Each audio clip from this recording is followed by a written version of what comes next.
In this section of the app, we're going to talk about grip, stance and backlift, which is the setup. It's really, really important that the player gets the setup in tip-top condition, because if you do that, it gives you the best chance of being aligned, balanced and being able to fully complete your shots. If you're slightly out of alignment, not balanced, then it's much harder to play straight, and to try and from that position sort out your shots very, very difficult. So it's really important to get the setup perfect, and if you can do that, then playing the shots in the V becomes a lot easier. So let's have a look at the grip.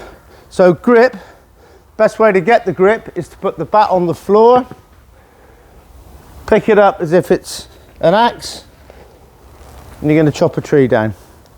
So you want to be in the middle or to the top of the handle.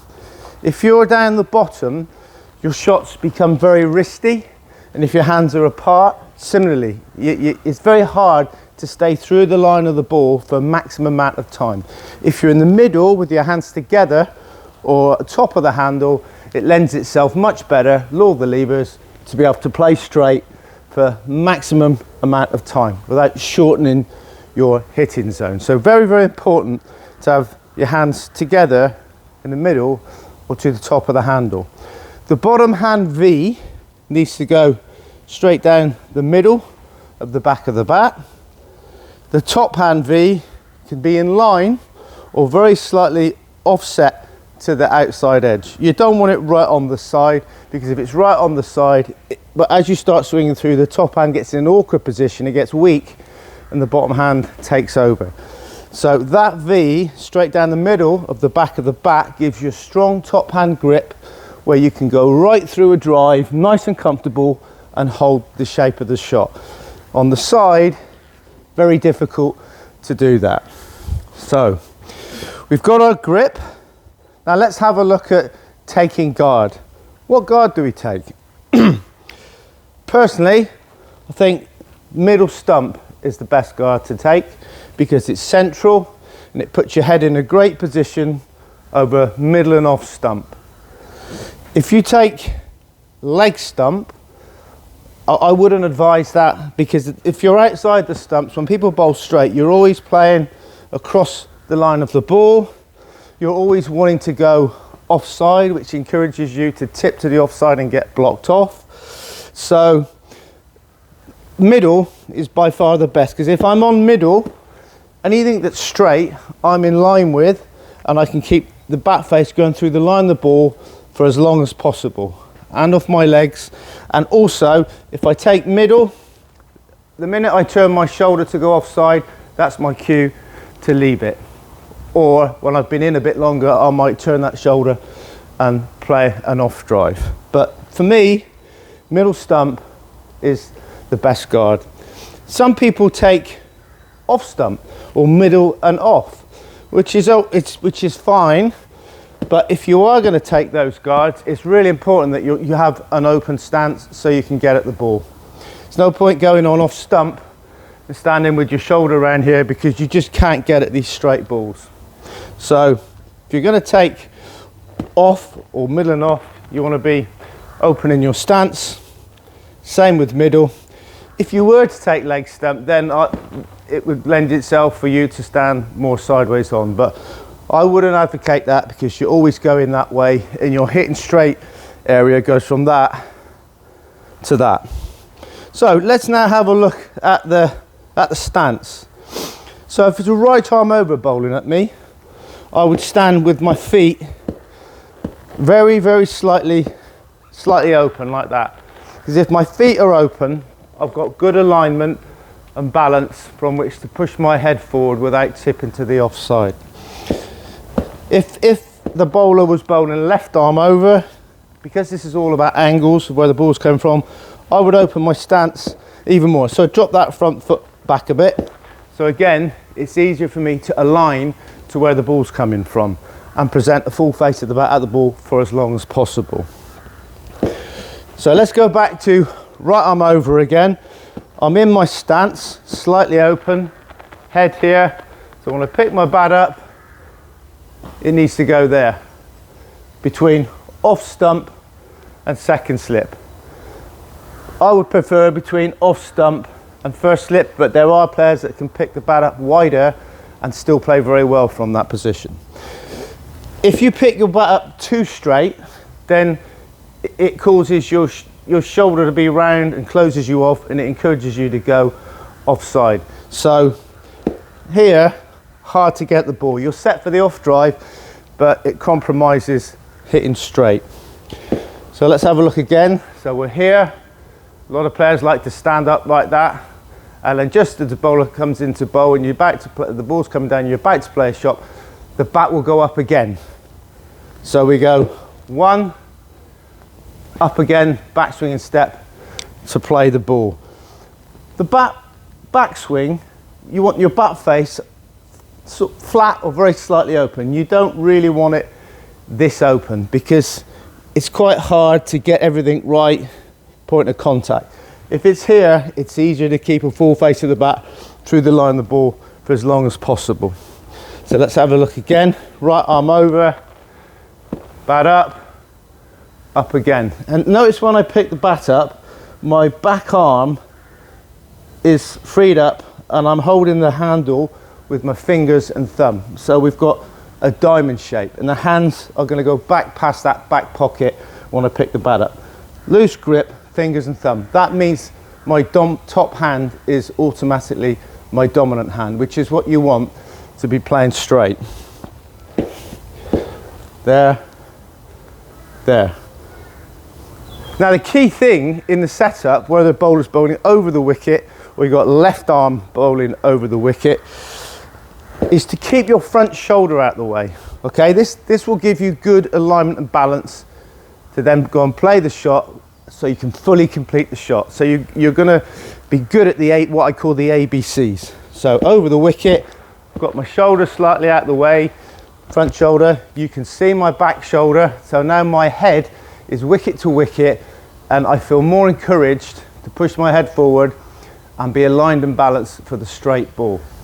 When you see a batter with the shoulder around here, look where the bat goes. It goes behind you, which again makes it hard to play straight without hitting around it. Also gets your tip into the offside. So that's really important to keep that front shoulder out the way. So when the bowler's just about to bowl the ball, my shoulder's out the way, I'm waiting to see where it is. If it's straight, I just step straight with my shoulder out the way.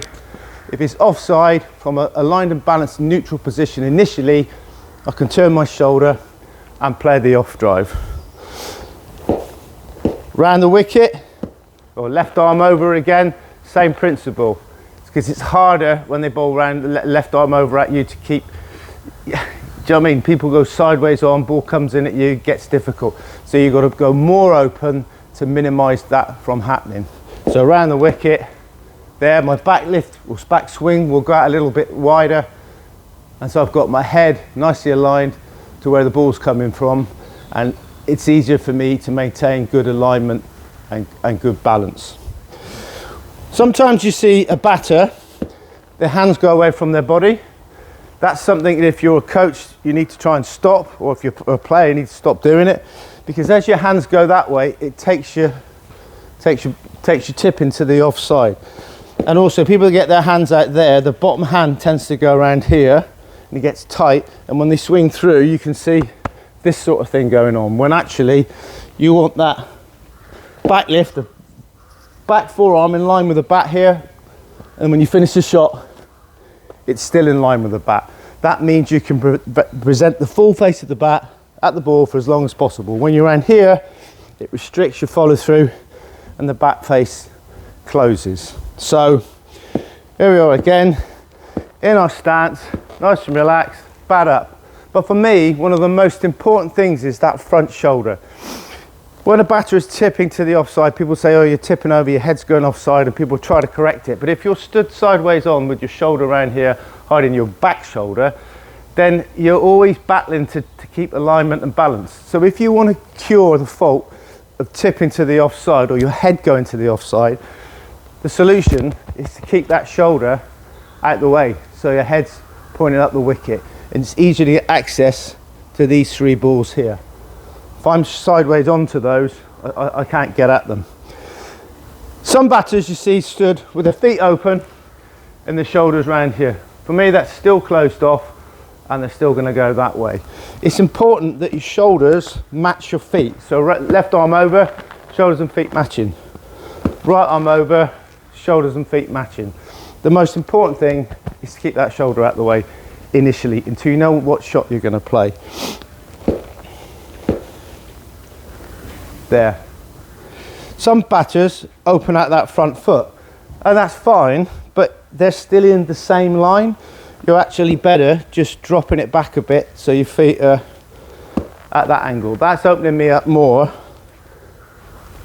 than that is. So that's something to be thinking about. So there are just some things on grip, stance and backswing, but it's really, really important to get those things right if you want to be in a great position to play all your shots effectively. If you're blocked off in your setup and too sideways on and hiding that back shoulder, then it makes it a lot more difficult to play all your shots because you're going to the offside, your foot's starting to go across the crease, you're getting blocked off, it's a lot harder to play straight. Some players stand really, really open, and from there they can still play straight well because when they lean, they're always going to go straight. They just got to work harder to turn that shoulder, realign the backswing, through ball to target. But if you stand very, very sideways on, they're very, very difficult to stop those things happening. And if the ball is swinging or turning a lot, the best position to be in is more open, so you can negate the swing or the turn. If you're sideways on, you can get blocked off to the ball that comes back into you. But if you're here, you can deal with the angles because they're less, whether it's swinging or turning. So just to recap, right arm over, head there, shoulder out the way, backswing, and then it will go up again as you backswing and step to play whatever shot it is on the front foot or back foot. Left arm over, I'm going to open my stance a little bit more. The bat's going to go out a little bit wider, so it's then straight line through ball to target. And if I have to rearrange it or realign it to play on the offside, as my shoulder goes, my back realigns behind me, straight line through ball to target. But just remember with this backswing, it's all done with the top hand. The bottom hand is just very, very loose, just helping out. So keep that as loose as you can. And by doing this, that allows that to happen. So from the side view, recapping, backswing, diamond shape, head forward. And let's just talk a little bit about the feet as well. Feet want to be shoulder width apart so you're balanced and you can move. If they're too close together, it's a bit more difficult to stay balanced. So shoulder width apart. If you're taller, you might stand with your feet even wider, okay? So there you are, just some key points with grip, stance and backlift, which are very, very, very important. You've got to get those things right if you want to then piece together all the other shots and do that reasonably well and quite easily.